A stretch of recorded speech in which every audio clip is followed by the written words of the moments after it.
Guys एक बड़ी खुशखबरी यह है कि अब सरताज सर की क्लास स्पॉटिफाई पर भी अवेलेबल है, जहां पर आप मुझे सुनकर अंग्रेजी सीख सकते हैं। लिंक मैंने इस वीडियो के डिस्क्रिप्शन बॉक्स में दिया हुआ है। जाइए स्पॉटिफाई एप्लीकेशन डाउनलोड कीजिए और वहां पर मेरा पॉडकास्ट लर्न इंग्लिश विद सरताज को फॉलो कर लीजिए। अब जिस तरह मेरे यूट्यूब चैनल पर आप मुझे देखकर अंग्रेजी सीखते हैं, वैसे ही मेरे स्पॉटिफाई पॉडकास्ट पर आप मुझे सुनकर अंग्रेजी सीख सकते हैं। और सुनते सुनते अंग्रेजी सीखने का सबसे बड़ा फायदा यह है कि उसके साथ साथ आप अपने बाकी के काम भी कर सकते हैं। तो जाइए और मेरे इस स्पॉटिफाई पॉडकास्ट को फॉलो कर लीजिए। Hey guys, welcome back to Sartaj sir की क्लास। यार, क्या आप लोग मैजिक सेंटेंसेस के बारे में जानते हो? नहीं जानते? अरे मैं मैजिशियन धरा हूं पूरा, मैं आपको बताऊंगा। इंग्लिश में मैजिक सेंटेंसेस उन्हें कहते हैं जो देखकर लोग जिन्हें घबरा जाएं। अरे ये तो ग्रामर के रूल से ही अलग हो रहा है। बिल्कुल, इसमें तो ग्रामर का रूल ही लागू नहीं हो रहा। आई के साथ वाज आता है, इसमें वर आ रहा है। एक साथ दो हेल्पिंग वर्ब नहीं आती, इसमें दोनों एक साथ आ रही है। समझ में नहीं आ रहा। अब उन्हें देखकर लोगों का इंग्लिश पर से भरोसा उठ जाता है, लेकिन उनका भरोसा जमाने में आ गया हूं। ठीक है, वैसे मुझे खुद पे ही भरोसा नहीं है, इंग्लिश वीक है मेरी, but don't worry about that. आज मैं आपको ऐसे ही इंग्लिश के कमाल कमाल के 10 मैजिक सेंटेंसेस दिखाऊंगा और समझाऊंगा, ताकि लाइफ में आपके सामने वो कभी आ जाए तो आपको कंफ्यूज ना करें। अब इंग्लिश कैसे, कमाल कमाल के 10 इंग्लिश के मैजिक सेंटेंसेस सीखने के लिए इस वीडियो का एंड तक जरूर देखिएगा। आगे बढ़ने से पहले चैनल को सब्सक्राइब कर दीजिए, ताकि रोज आने वाली वीडियोस की नोटिफिकेशंस आपको बिल्कुल टाइम पर मिल जाए। तो चलेगा, शुरुआत करते हैं इस वीडियो की। और आज के दिन मैं आपको सिखाता हूं और दिखाता हूं 10 मैजिक सेंटेंसेस और उन्हें एक्सप्लेन करूंगा, ताकि वो आपको कभी कंफ्यूज ना करें। तैयार हो ना? नोटबुक पेन ले ली? नहीं ली? कैलकुलेटर ही ले लो। चलो सुनो, पहला वाला है if I were you. If I were you. अब इस सेंटेंस को देख के 3-4 लोग तो ऐसे हैं जो शहरी छोड़ के भाग गए, वो नहीं आया पलट के। उन्हें मैंने कई बार ईमेल भी करा, लेकिन रिप्लाई नहीं आया। अब यहां पे क्या कंफ्यूजन हो रही है भैया? लाइफ टाइम जिंदगी भर आपने सीखा कि आई के साथ वाज लगता है, आई के साथ वाज लगता है, आई के साथ वाज लगता है। I was going, I was coming, I was dancing, I was जो टॉयलेटिंग, जो भी है। लेकिन यहां पर आकर वो सारा भ्रम टूट गया। यहां आई के साथ वर लगा हुआ है, ये कैसे हुआ? लेकिन सुनो, मैं एक्सप्लेन करता हूं। एक्सप्लेन। अब सुनो भैया, आई के साथ हमेशा वाज ही लगता है। यहां पर जो वर लगा हुआ है, ये वो वाज वर वाला वर नहीं है, ये वर कंडीशनल वर है। इसे कंडीशन वाला वर कहते हैं। इस वर का मतलब होता है जो है होता या बनता। इस पूरे वाक्य का मतलब है अगर मैं तुम्हारी जगह होता, अगर मैं तुम्हारी जगह होता तो कभी भी आपको की जगह होता, मैं तुम्हारी जगह होता, मैं सलमान खान की जगह होता, मैं अक्षय कुमार की जगह होता, मैं कैटरीना की जगह होता, मैं सनी देओल की जगह होता। ठीक है, क्या करता फिर मैं? हाँ, तो वहां पर आपको वर ही लगाना होगा। तो if I were you, if मतलब अगर मैं तुम्हारी जगह होता, आई वर यू। इफ आई वर अक्षय कुमार, अगर मैं अक्षय कुमार होता। If I were your father, if I were your uncle, if I were your son, अगर मैं आपका बेटा होता। इस तरीके से जब भी आपको बोलना हो तो आई के साथ ये वाला वर लगेगा। अब कंफ्यूज मत होना, ये वाला वर कब लगता है बता दिया मैंने। आओ अब नेक्स्ट वाला देखें। और भैया नेक्स्ट वाला है I have had dinner. I have had dinner. अब इसे देखकर भी लोग घबरा जाते हैं कि आई हैव होता तो ठीक था, आई हैड होता तो ठीक था, लेकिन दो हेल्पिंग वर्ब एक साथ, या तो बोलने वाला गलत है या हमने ही ना सीखा। तो मैं आपको बता देता हूं, यह वाक्य एक्चुअली में गलत बिल्कुल भी नहीं है। इसका हिंदी में मतलब होता है मैंने डिनर कर लिया है या मैंने रात का खाना कर लिया है। अब यहां पर हैव हैड एक साथ क्यों आए? तो वो इसलिए आए, कर लिया है या कर चुका हूं की वजह से, चुका है चुके वाला टेंस था तो प्रेजेंट परफेक्ट था, तो वहां तो हैव आ गया, आई हैव। अब करने को इंग्लिश में भी हैव बोलते हैं, करने को भी हैव बोलते हैं, डू तो बोलते ही है। तो आपको लगा आई हैव डन डिनर होता तो सही होता, डू की थर्ड फॉर्म, लेकिन करने को हैव भी बोलते हैं। तो हैव की जो थर्ड फॉर्म होती है वो हैड होती है। तो ये वो हेल्पिंग वर्ब वाला हैड नहीं है, ये करने वाला हैड है, उसकी थर्ड फॉर्म है। तो आई हैव हैड, मैंने कर लिया है या मैं कर चुका हूं डिनर। अब आप किसी के भी साथ लगा सकते हैं। आई हैव हैड ब्रेकफास्ट, मैंने ब्रेकफास्ट कर लिया। आई हैव हैड लंच, मैंने लंच कर लिया है। हैव यू हैड डिनर, कर लिया। हैव यू हैड सब्सक्राइब कर लिया। आओ अब नेक्स्ट वाला देखें। और भैया नेक्स्ट वाला है how do you do. How do you do, इसे देख के तो हंसी छूट जाती है अगर इसकी ट्रांसलेशन करने बैठो। इसकी ट्रांसलेशन होगी तुम कैसे करते हो, वो कहेंगे हम तो भैया आराम से करते लोटा लेके। थोड़ा जोर सा लगाना पड़ता है, पेट सही नहीं है, जो भी है, लेकिन इसका मतलब ये नहीं है। How do you do, how do you, ये तो हो गया प्रेजेंट डेफिनेट टेंस। और बाद में जो दूसरा वाला डू है उसका मतलब है लाइफ कैसी चल रही है, कैसे कर रहे हो अपनी जिंदगी में काम धंधे वगैरह। तो किसी के भी बारे में जब हम पूछते हैं, जैसे नॉर्मली हम लोगों को इंडियंस को आदत होती है हाउ आर यू ये बोलने की, लेकिन फॉरेनर्स बोलते हैं हाउ डू यू डू। तो नेक्स्ट टाइम कहीं अंग्रेज बोले ना हाउ डू यू डू, कहना yes I do but little bit pressure, ऐसे मत बोलना, कहना I am doing well, I am doing good, यानी मैं अच्छा हूं, इसका जवाब ये होता है। तो हाउ डू यू डू मतलब कैसे हो, ये होता है इसका मतलब, ध्यान रखना, कंफ्यूज मत होना कि हाउ डू यू डू का मतलब कैसे हो रहा है, यही होता है। आओ अब नेक्स्ट वाला देखें। और भैया नेक्स्ट वाला है I had been a teacher, I had been a teacher. अब जरूरी नहीं है यहां पर टीचर लगाएं, आप कुछ भी लगा सकते हैं, I had been a doctor, I had been a student, I had been या आई हैड बीन, जो भी लगाना चाहे। लेकिन मेन कंफ्यूजन यही है कि आई हैड बीन के बाद तो वर्ब के फर्स्ट फॉर्म के साथ आईएनजी आनी चाहिए ना, पास्ट परफेक्ट कंटीन्यूअस। ये टीचर क्या कर रहा है यहां पे, लेकिन ये सेंटेंस भी एकदम करेक्ट है। अब इसका मतलब समझो क्या होता है। I had been a teacher का मतलब है मैं एक अध्यापक रह चुका हूं, मैं एक अध्यापक एक टीचर रह चुका हूं। मतलब बंदा ये बताना चाह रहा है कि मैं पास्ट में कभी एक टीचर था, ये काम करता था। तो वहां पे आप नॉर्मली क्या बोलेंगे, I was a teacher, now I am a teacher, ऐसे बोलेंगे। लेकिन आप बोलिए I had been a teacher, ये करेक्ट सेंटेंस है, आई वाज अ टीचर नहीं। अब आप जो भी थे पहले, I had been a student in Delhi University, मैं दिल्ली यूनिवर्सिटी का एक अध्यापक रह चुका, अबे स्टूडेंट बोल रहा हूं, इंग्लिश वीक है, सॉरी भाई। I had been a student of Delhi University, मैं दिल्ली यूनिवर्सिटी का विद्यार्थी रह चुका हूं। I had been a worker in that company, में उस कंपनी में काम कर चुका हूं। तो जब भी आप बताएं पास्ट में वो थे लेकिन अब नहीं है, ये ध्यान रखना, अब नहीं है, तो आप आई हैड बीन का यूज करते हुए ही बताइए। मैंने आपको सॉरी बताया नहीं था, मैं भी नासा में साइंटिस्ट रह चुका हूं, I had been a scientist in NASA.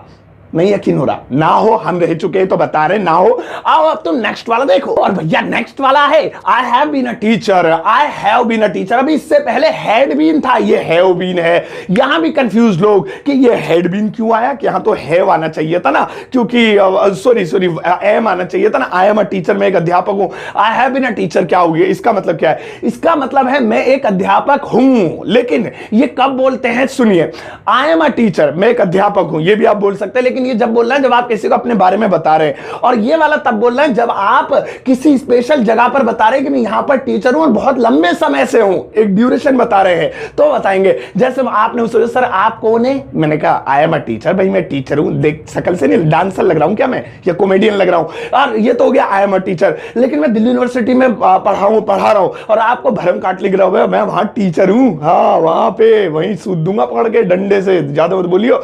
तो वहां पे क्या हुआ, I have been a teacher in Delhi University, इस तरीके से मैं बोलूंगा, यानी वहां लंबे समय से मैं पढ़ा रहा हूं और अभी भी हूं। हैड बीन वाला था कि अब नहीं हूं, पहले था, यह है कि पहले भी था और अब भी हूं, प्रेजेंट में भी हूं, सही है। आओ अब नेक्स्ट वाला देखें। भैया नेक्स्ट वाला है मैं आए। अब बहुत सारे लोग ये शॉर्ट में बोल जाते हैं मैं आए, सामने वाला कंफ्यूज हो जाता है, मैं आए, अबे आगे तो कुछ बोल, क्या बोल गया, मी आए। सुनो, मैं आए ये एकदम करेक्ट सेंटेंस है और आप इसका यूज कैसे करेंगे वो मैं आपको बताता हूं। मैं आए का हिंदी में मतलब होता है कि मैं करूं, मतलब आप किसी से पूछते हैं, जब मान लो कोई काम कर रहा है, भाई साहब मैं करूं, इतना बोलते हैं जो है, और करूं नहीं कोई भी काम, मतलब उसका आगे कैसा, मैं खाऊं, मैं खा के देखूं कैसा है, मैं जवाब दूं, मैं लाइक करूं, तुम नहीं कर रहे हो तो मैं करूं। तो इस तरीके से किसी के भी काम को देखकर आप जब ये कहें मैं कहूं, मैं करूं, मैं बोलूं, मैं देखूं, मतलब कोई भी काम हो दुनिया का, तो आपको वो काम का नाम लेने की जरूरत नहीं, स्पीक, राइट, फाइट, बस इतना बोल दीजिए, मैं आए। बस मैं प्याज काट रहा हूं, आपने कहा सर मैं काटूं, आप बैठो, आप अध्यापक हो, मैं काटूं, तो ये नहीं के नाई कट फट, मैं आए, बस इतना सा बोल दो। जो है मैं जा रहा हूं, जो है क्या नाम है, किसी को चिट्ठी देने जा रहा हूं पोस्ट ऑफिस, आप रास्ते मिल गए, आपने कहा सर मैं जाऊं, आप बैठो आराम करो, मैं आए। मैं खाना खा रहा हूं, आपने कहा सर मैं खाऊं, आप मत खाओ भूखे मरो, मैं आए, इस तरीके से, सही है। आओ अब नेक्स्ट वाला देखें। और भैया नेक्स्ट वाला है along with, इसको देखकर भी लोग कंफ्यूज हो जाते हैं, वो सोचते हैं along का मतलब होता है साथ, with का मतलब होता है साथ, लेकिन ये दोनों एक साथ जोड़ के बोले ये तो समझ में नहीं आ रहा। या तो अकेला with बोलो I will go with you, या फिर अकेला along बोलो I will go along you, ये समझ में में नहीं आ रहा कि दोनों एक साथ बोल रहे तो क्या मतलब निकलेगा। तो बहुत सारे लोग गूगल पे भी सर्च करे पड़े, गूगल बताता ही नहीं है कि ना होता सर्च करके देख लो। गूगल खुद कहेगा सरताज सर ने बता दिया ना हमारे पास क्यों आया है, तो ये करके देख लेना। लेकिन बाद में अभी वीडियो देखो पूरी एंड तक।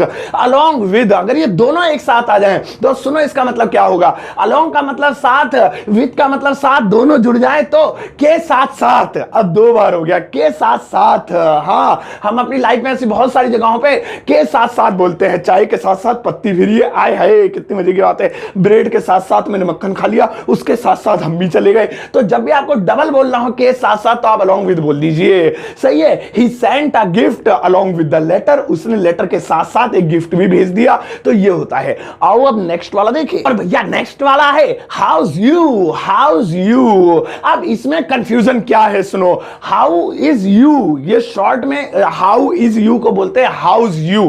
तो ये जो एस है कॉमा लगा के अपोस्ट्रोफी लगा के वो एक्चुअली में इज है। अब कंफ्यूजन ये होती है कि यू के साथ तो आर आता है ना, हाउ आर यू। ये ससुरा इज क्या कर रहा है, हाउस यू, यू के साथ इज कब से आने लगा। इसे देख के लोग कंफ्यूज हो जाते हैं और उन्हें लगता है ये गलत है। बट एक्चुअली में ये भी मैजिक सेंटेंस है और ये करेक्ट है। मैंने आपको बताया ना मैजिक सेंटेंसेस जो होते हैं वो ग्रामर के रूल से हटके भी हो सकते हैं, तो इसीलिए ये एकदम करेक्ट है। ये बस क्या है, ये मॉडर्न इंग्लिश में, स्लैंग इंग्लिश में बोला जाता है। ग्रामेटिकली आप लिख रहे हो ना स्टोरी पिस्टोरी, तब मत लिखना, तब तो घटिया ही है। लेकिन आप स्मार्ट तरीके से फॉरेनर से बात कर रहे हैं या फिर चैटिंग कर रहे हैं या फिर जो है सेटिंग कर, मोबाइल की सेटिंग सही कर रहे हैं, तो आप जो है हाउस, हाउ आर यू की जगह हाउस यू भी बोल सकते हैं। उसका मतलब यही होता है आप कैसे हैं या आप कैसे हो। सही है, तो बहुत बढ़िया ही है। आओ अब नेक्स्ट वाला देखिए। और भैया नेक्स्ट वाला है I am eyeing, I am eyeing. अब आई में ससुरी आईएनजी लगी पहली बार देख रहे हैं, ये कैसे हो गया। आई माने होता है आंख,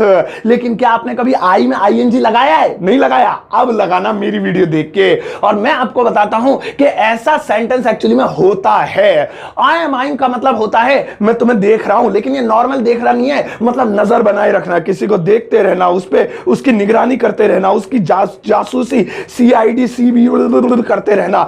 आई एम आइंग यू, मैं तुम पे नजर रखे हुआ हूं, तुम्हारी जासूसी कर रहा हूं। ही इज आइंग यू, वे तुम पर नजर रखे हुए। शी इज आइंग यू, ऐसा आप बोल सकते हैं। और आप गूगल पर भी अगर आइंग, आई में आईएनजी लगा के सर्च करेंगे ट्रांसलेट, गूगल ट्रांसलेट पे, तो आपको यही बताएगा वो कि आइंग का मतलब होता है नजर बनाए रखना, लगातार देखना, किसी की जासूसी करना।